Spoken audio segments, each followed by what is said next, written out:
Olá, meu nome é Netinho Pereira, eu sou seminarista da Igreja Cristã Evangélica aqui em Anápolis, na Avenida Presidente Kennedy, uma igreja que preza pela palavra, uma igreja reformada, uma igreja que há 47 anos, que nós comemoramos agora, domingo passado, o aniversário da igreja, 47 anos pregando o Evangelho, pregando o que Cristo fez por nós, e hoje eu estou aqui para trazer uma palavra prática, bem rápida para você, que tem o seguinte tema: o Deus que se interessou por nós, apesar de nós.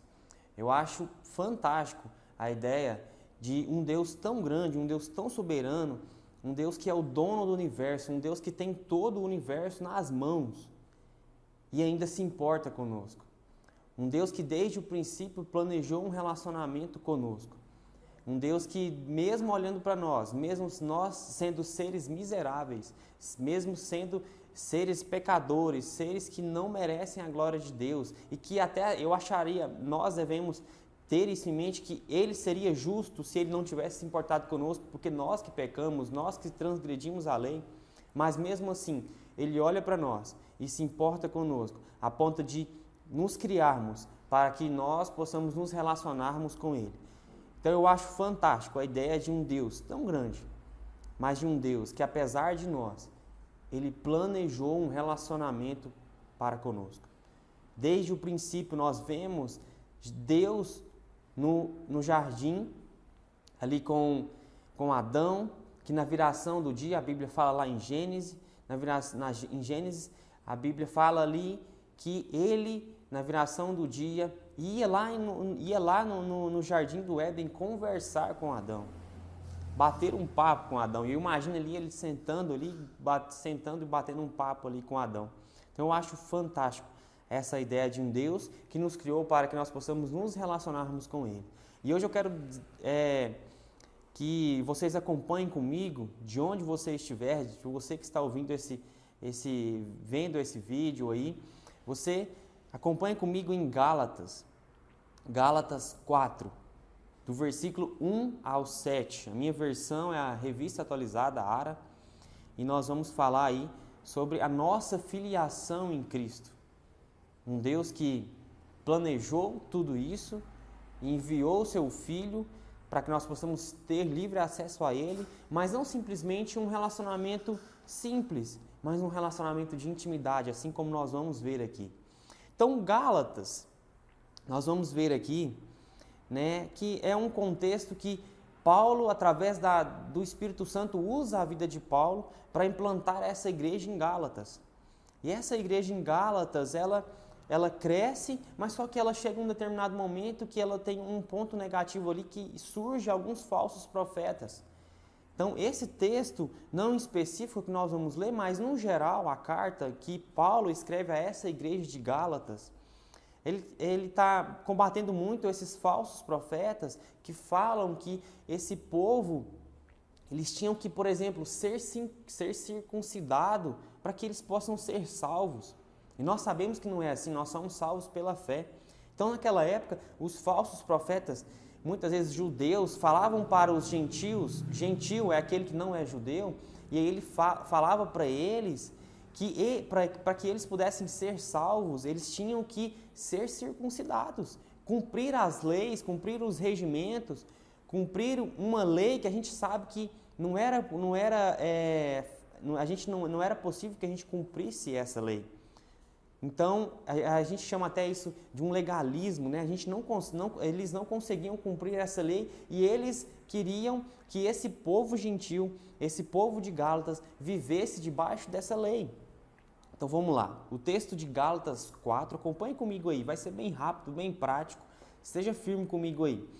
Gálatas 4, do versículo 1 até o 7. Digo, pois, que durante o tempo em que o herdeiro é menor, em nada difere de escravo, posto que é ele senhor de tudo, mas está sob tutores e curadores até o tempo predeterminado pelo Pai. Assim também nós, quando éramos menores, estávamos servilmente sujeitos aos rudimentos do mundo. Vindo, porém, à plenitude do tempo, Deus enviou seu Filho, nascido de mulher, nascido sob a lei, para resgatar os que estavam sob a lei, a fim de que recebêssemos a adoção de filhos. E porque vós sois filhos, enviou Deus ao nosso coração o Espírito de seu Filho que clama, Abba, Pai. De sorte que já não és escravo, porém filho, e sendo filho, também herdeiro por Deus. Então eu quero destacar aqui rapidamente 3 pontos em cima desse texto, 3 aplicações em cima desse texto, de um Deus soberano, de um Deus que olhou para nós, miseráveis pecadores, e planejou um relacionamento para conosco. Então, o primeiro ponto que eu quero destacar para vocês é: estando no pecado, não tenho nenhuma relação com o Pai. Do versículo 1 ao 3, nós vemos que Paulo está falando que o herdeiro, mesmo ele tendo acesso a essa herança, se ele for um menor de idade, ele não pode ter esse acesso a essa herança ainda. Então, naquele tempo, a gente via que tinha o curador e o tutor ali que ficava cuidando desse dono da herança até que ele completasse a maioridade e recebesse essa herança. Então, Paulo usa esse exemplo para falar assim, que enquanto nós somos menores, e esse menor aqui é quem ainda não tinha o Espírito de Deus, e por isso nada difere do escravo, pois não tinha direito à herança. Então o menor que Paulo está querendo dizer aqui, principalmente nesse versículo 1, ele está querendo dizer que é uma pessoa que não tem o Espírito de Deus no seu coração.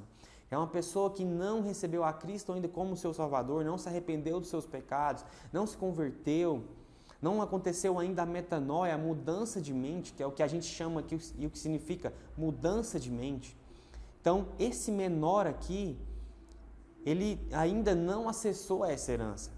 Então, enquanto nós estamos no pecado, nós não temos nenhuma relação com o Pai. E do versículo 1 ao 3, nós temos isso claramente.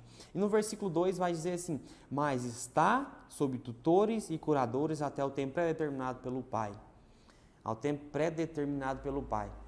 Então é a mesma coisa de um cara que tem uma herança para receber, só que ele é menor ainda de idade. Ele não pode receber, ele tem que ficar sobre curadores e tutores. O curador é o que vai cuidar dele e o tutor vai cuidar da administração ali da herança dele. Vai administrar isso até que ele alcance a maioridade e receba essa herança.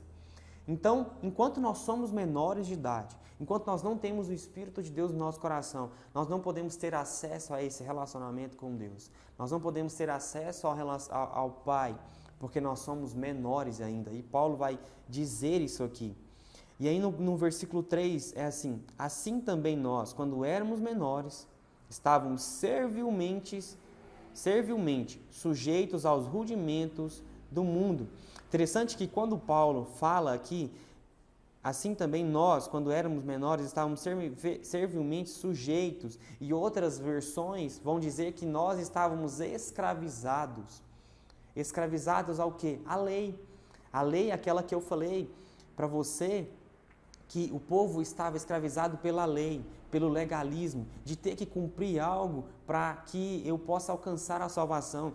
Nós vemos, por exemplo, em Atos, capítulo 15, o versículo 1 e o versículo 5, dizendo o seguinte: chegaram a Antioquia alguns homens da Judéia e começaram a ensinar os irmãos. Olha o que eles estavam ensinando. A menos que sejam circuncidados, conforme exige a lei de Moisés, vocês não poderão ser salvos. Ou seja, eles estavam atribuindo a questão de circuncidar, que é retirada do prepúcio. Se você não for dessa forma, você não vai ser salvo. Ou seja, você está sob a lei, você está escravizado pela lei. E esses falsos profetas estavam dizendo isso para eles. Olha o que diz o versículo 5 de Atos 15. Contudo, alguns dos irmãos que pertenciam à seita dos fariseus se levantaram e disseram: é necessário que os convertidos gentios, ou seja, aqueles que não eram judeus e recebem a Cristo no seu coração, recebem o Espírito de Deus no seu coração, é necessário que eles sejam circuncidados e guardem a lei de Moisés.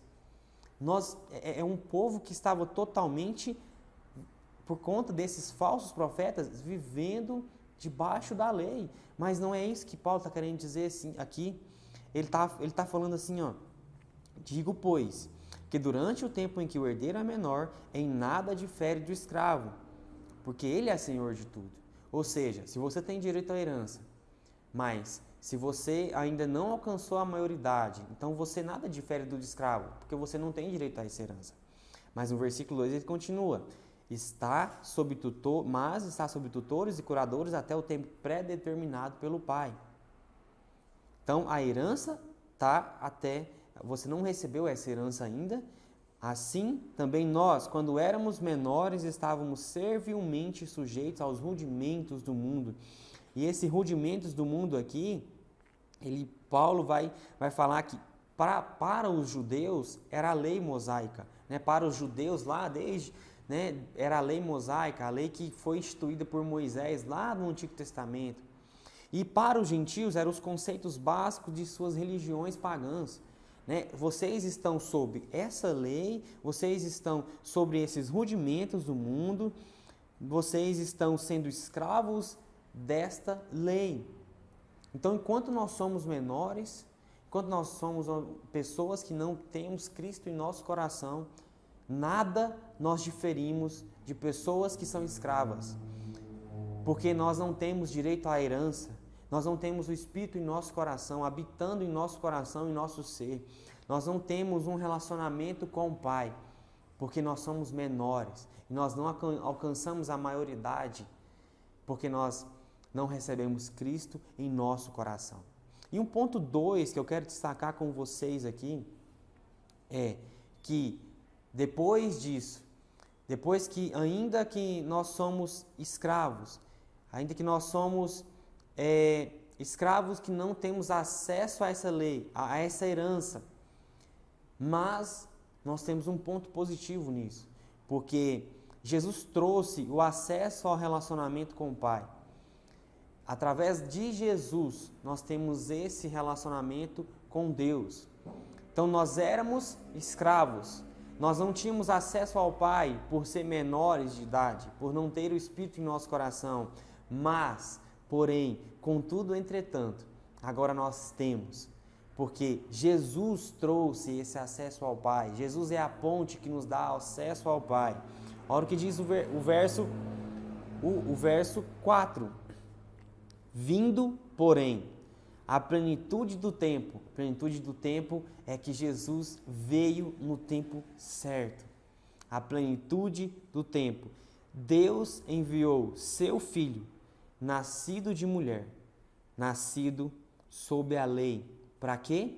Para resgatar os que estavam sob a lei, para resgatar aqueles que viviam sobre a lei, aqueles que falavam que para ser salvos eu precisava ser circuncidado e depois de convertido eu precisava olhar a lei de mosaica, a lei de Moisés, a fim de que recebêssemos a adoção de filhos, para resgatar os que estavam sob a lei, a fim de que recebêssemos a adoção de filhos. Então, a plenitude do tempo, Deus enviou o seu Filho no momento certo da história humana. Nascido sob mulher, nascido de mulher, nascido sob a lei. Então, nascido sob a lei aqui está se referindo ao fato de Jesus saber que ele sabia o que era viver sob a lei mosaica.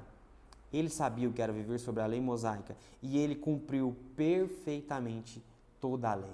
Somente Jesus conseguiu cumprir toda a lei. Somente Jesus conseguiu. Somente Jesus veio a essa terra como sendo 100% homem e 100% Deus. E ele conseguiu cumprir perfeitamente a lei. Isso que Paulo está dizendo, que ele estava sob a lei. Através da morte de Cristo, somos adotados como filhos. A imagem de adoção de Paulo provavelmente parte do contexto do Antigo Testamento de Deus, chamando Israel de seu filho. E isso combina com a noção romana de adotar um filho, geralmente um homem já crescido. Ou seja, nós que éramos menores, nós que estávamos sob a lei, sob os rudimentos desse mundo, agora nós somos adotados por Cristo. adotados através da morte de Cristo, adotados através do que Jesus fez na cruz por nós. Então nós não tínhamos direito à herança, mas agora nós temos direito a essa herança, porque um dia alguém pagou um alto preço. Alguém pagou um alto preço para que nós agora pudéssemos ter acesso a essa herança, acesso a esse relacionamento com o Pai. Uma grande diferença entre os incrédulos e os herdeiros menores de idade dos versos iniciais é que, sem um relacionamento com Cristo, todas essas pessoas são realmente escravas do pecado.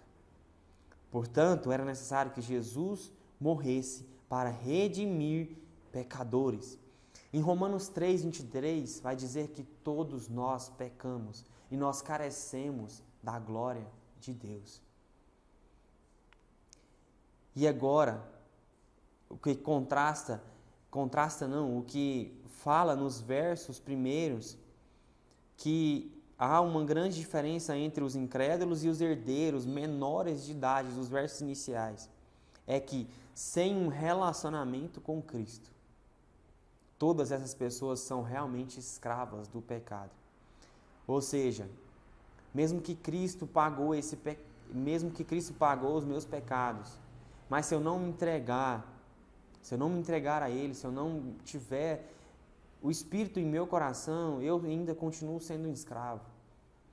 Ele pagou um alto preço para que nós pudéssemos ter um relacionamento com Ele, para que nós pudéssemos largar de ser menores e passássemos agora a ser maiores e assumir essa herança e receber essa herança que é o Espírito de Deus. Em primeiro lugar, é o Espírito de Deus em nossos corações.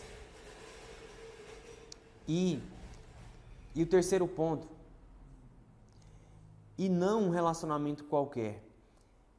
Primeiro, nós vimos que Ele nos resgatou, mesmo ainda sendo nós pecadores. Ele nos amou e planejou um relacionamento conosco. E Ele enviou o Seu Filho para morrer em nosso lugar. Nós, sendo pecadores, Ele morreu em nosso lugar. Mas não foi simplesmente para um relacionamento qualquer. Não foi simplesmente para um relacionamento simplório. Mas foi para um relacionamento de intimidade. Nós vamos ver aqui no versos 6 e 7 que nós fomos adotados para um relacionamento de intimidade, mas não um relacionamento qualquer. O verso 6. E porque vós sois filhos, ele continua dizendo, e porque agora vocês são os filhos, antes vocês eram menores, antes vocês não tinham acesso a essa herança, mas agora vocês têm acesso a essa herança. Porque Cristo pagou esse preço e agora vocês têm acesso a essa herança. Vós sois filhos, e porque vós sois filhos, enviou Deus ao nosso coração o Espírito de seu Filho que clama, Abba, Pai. E o verso 7 continua. De sorte que já não és mais escravo, já não é mais menor, agora você é uma pessoa adotada. Agora você é um maior de idade que tem acesso a essa herança. Porém, já não és mais escravo, porém filho, e sendo filho, também herdeiro para com Deus. E aí ele fecha dizendo que agora você é um filho, e se você é filho, você também tem parte na herança. Deus deseja de nós um relacionamento íntimo e fervoroso. Os cristãos são agora filhos maiores de idade, e por isso estão em condições de receber a herança, começando com o Espírito Santo, que é a maior herança que nós podemos receber. Abba, que é a palavra do verso final, do 6, é uma palavra aramaica para pai, mas possui uma conotação pessoal como papai, indicando intimidade. Sabe por que indica intimidade? Porque você não chama qualquer pessoa de pai. Você só chama de pai aquele que é íntimo. E chamando esse pai, papai, isso indica uma fantástica intimidade. É por isso que eu falei que ele não pagou um alto preço para viver um relacionamento qualquer com você, mas um relacionamento de intimidade. Um relacionamento a ponto de você falar para ele, papai.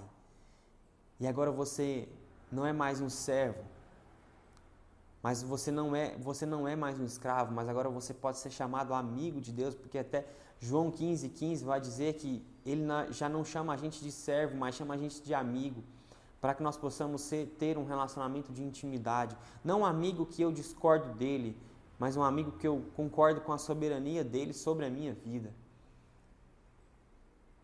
E o verso 7 continua dizendo: de sorte que já não és mais escravo, porém filho. Agora você é filho, porque você tem acesso à herança, e sendo filho, também herdeiro por Deus. O apelo de Paulo aqui no verso 7 era que a pessoa que tenta ser justificada por obras é escravo da lei mosaica. Era o que acontecia naquela época. O povo que era escravo da lei.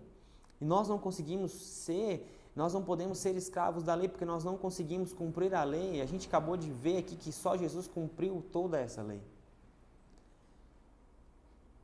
O apelo de Paulo é que a pessoa que tenta ser justificada por obras é escravo da lei mosaica. Mas aquele que é justificado pela fé não é mais escravo, mas filho com totais direito à herança. Que eu concluo deixando uma pequena pergunta para você. Diante de toda essa obra que Deus fez, essa grandiosa obra, essa fantástica obra, de um dia olhar para vocês, mesmo você sendo um escravo, longe de ser um herdeiro. Um Deus que olhou para você mesmo você sendo pecador. Um Deus que olhou para nós, sendo seres miseráveis, mas que enviou o seu Filho para morrer em nosso lugar. E agora nós temos acesso e livre acesso ao Pai. E aí Paulo vai dizer que nós temos acesso à total herança. Diante de toda essa obra, diante dessa fantástica obra, o que você tem feito? O que você tem feito para com Deus? O que agora você tem feito diante da obra que resume toda a Bíblia, resume todo o Evangelho? O que você tem feito? Diante de todo esse presente de graça, que você não pagou nada e não merecia, mas Ele pagou o preço. Como você tem vivido esse relacionamento com Deus? Como tem sido o seu relacionamento com Deus? Como tem sido o seu tempo diário com Deus? Como tem sido o seu momento de meditar na palavra de Deus? Como tem sido o seu momento de orar? Como tem sido o seu momento com Deus? O seu momento com a sua família? Você pai, você mãe, será que você tem insistido com os seus filhos para que eles leiam a Bíblia, para que eles orem? Será que vocês têm feito os cultos devocionais? Ou será que vocês têm se preocupado simplesmente com o seu serviço, com as suas coisas, que deveria ser consequência, que a Bíblia fala que nós temos que buscar Ele em primeiro lugar e todas as coisas vão ser acrescentadas? Ou seja, todo o nosso resto, incluindo as nossas preocupações, os nossos serviços, isso tem que ser acrescentado. Como tem sido a sua prioridade para esse relacionamento com Deus? Como tem sido? Como você tem se gastado para a igreja? Como você tem se gastado para a obra de Deus, para o reino? Sabe, nós precisamos pensar nisso. Nós precisamos se gastar mais em prol do reino de Deus, em prol de um Deus que nos salvou, de um Deus que nos amou antes de nós amarmos Ele, de um Deus que planejou um relacionamento de intimidade a ponto de chamarmos Abba, Pai. Como tem sido esse relacionamento? Será que toda essa obra de Deus ela foi em vão na sua vida? Porque você não tem feito o que deveria fazer, o que Deus desejaria para você, que é viver um relacionamento de intimidade, um Deus que criou você para se relacionar com Ele, mas você não tem se relacionado com Ele. Você não tem buscado esse relacionamento de intimidade com Ele?